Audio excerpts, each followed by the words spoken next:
আজি আমাৰ ভাৰতবৰ্ষৰ যশস্বী প্ৰধানমন্ত্ৰী শ্ৰী নৰেন্দ্ৰ মোদী ডাঙৰীয়াই ইতিমধ্যে দৰং ভ্ৰমণ কৰিলে আৰু এই দৰং জিলালৈ আহি আমাৰ দৰংবাসীৰ কাৰণে এটা অতিকৈ গৌৰৱৰ বিষয় আৰু আমি সকলোৱে উৎফুল্লিত যে আজি দৰং মেডিকেল কলেজ আমি লাভ কৰিবলৈ সক্ষম হৈছোঁ।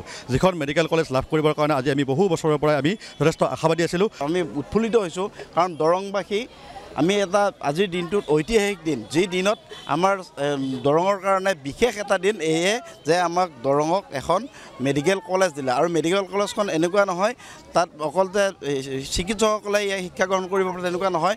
আমাৰ নাৰ্ছসকলে GNM নাৰ্ছসকলে ইয়াতে তেওঁলোকে প্ৰশিক্ষণ ল'ব পাৰিব, ANM নাৰ্ছসকলে প্ৰশিক্ষণ ল'ব পাৰিব।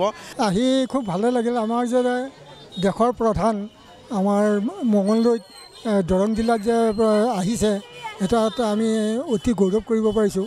আমাৰ হঠাতে এটা পেচেণ্ট ৰেফাৰ কৰিলে অসুবিধা হয়, গতিকে আমাৰ ইয়াত যেতিয়া এখন মেডিকেল কলেজ হ'ব অকল মঙলদৈৰ বুলি নহয়, একেবাৰে সিফালে ৰৌতাৰ পৰা মাজবাটৰ পৰা ওদালগুৰিৰ পৰা এইখন এখন ওচৰত হ'ব আৰু স্বাস্থ্যকেন্দ্ৰত ই এটা ডাঙৰ অভূতপূৰ্ব এক পৰিৱৰ্তন আনিব।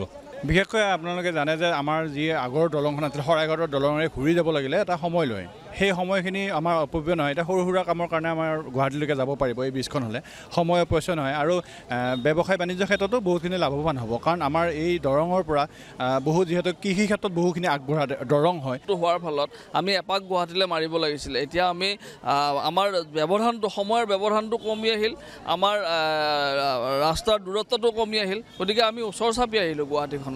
আমাৰ ইয়াত এখন মেডিকেল কলেজ হ'ব, BSc নাৰ্ছিং কলেজ হ'ব, আমি নথৈ আনন্দিত। আমাৰ দৰংবাসীৰ কাৰণে বহুত গৌৰৱৰ খবৰ এই খবৰটি।